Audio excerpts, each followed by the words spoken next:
I'm gonna show how you can attack your opponent's king when they're just castled and you have some pieces in front of their king. So what is white threatening right now? If black plays just a random silly move, then what white is threatening right now is just to play queen h6. And the idea is that we want to checkmate the king either on g7 or checkmate the king on h7. So black can't play a silly move, and pretty much this forces them to capture the knight. Okay, so now you have these two pieces in front of the king, and what move do you play in this position? And so here, there are some couple ideas that you want to look for. Do you feel like you have enough pieces in the attack? That's an important question. Oftentimes, you have to calculate through that. So let's calculate. Let's see what happens when you bring in more pieces. So you can't bring this rook into the game just because this knight is covering it, but you can with this one. And so let's see what happens if you bring the rook into the game. If you bring this rook to b3, then black has this move rook g8, offering the rook for trading the knight. And here, white's best move is just to capture the rook and just have this position where, according to Stockfish, it's a complete draw. And you can see, is it easier to play this with black or white? Well, white is has the two rooks. Black has these pawn islands here, and yeah, but you have this maybe bishop e6 move coming in the future, and then you can develop your rook, and it looks like a draw. So that's why you don't want to develop this rook, because you're just going to get a drawn position. And another key attacking idea is that, can you make a threat with checkmate?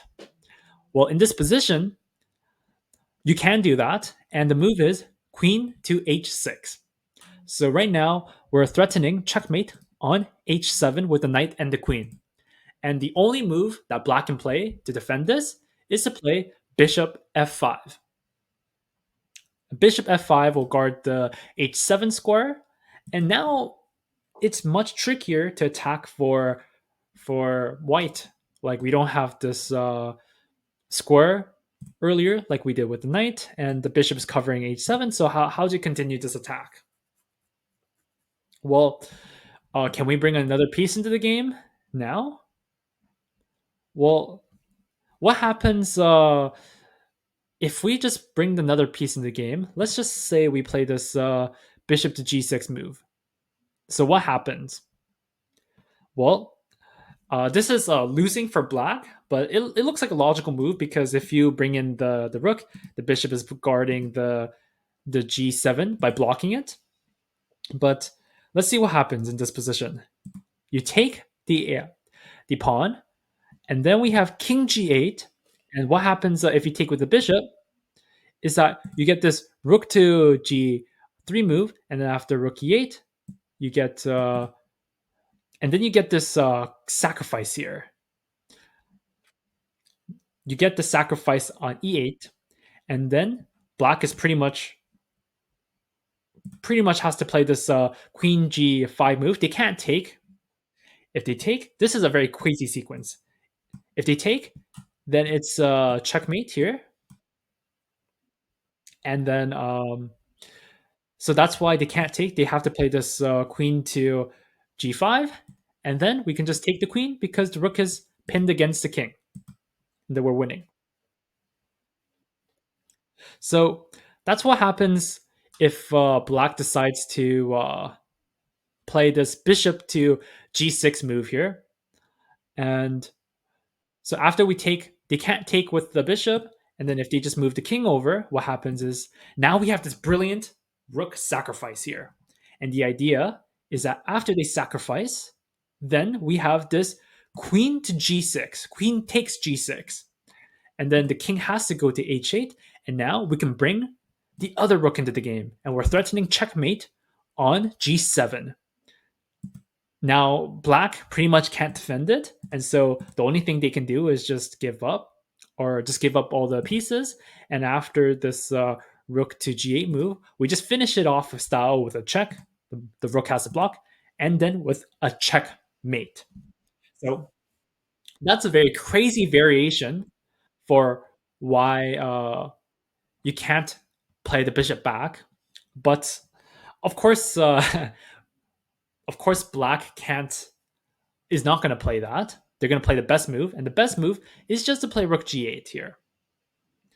And here, the engine recommends just taking your own knight into a completely losing the position. So that's not good. Okay, so that's not what we want to do in this position. So after this rook to g8 move, we can't develop this rook, because black will just get a bunch of development here like this. And yeah. Okay, so what is the move then? The move here is a brilliant move. Can you also find this brilliant move? Well, the move is rook to e8. So I kind of showed this before in the earlier variation, but the idea is if you take with the rook, then we have checkmate. And if you take with the queen, then we have a check on f6. The rook has to block. Then we checkmate again. Okay, so that's why you can't take the rook. And just like in the earlier variation, black has to play queen g5. But this is all just a trick. They're threatening checkmate with the rook and the queen, and they're trying to make you think that the queen is being defended, but it's of course not. And black can pretty much resign its position. But if you want to play on for checkmate, you take the rook, you check, the rook has to block, and now that is checkmate. So that is the solution to this puzzle. And there was a very crazy variation in the middle, which I want to share. And so thank you for watching, and please like and subscribe.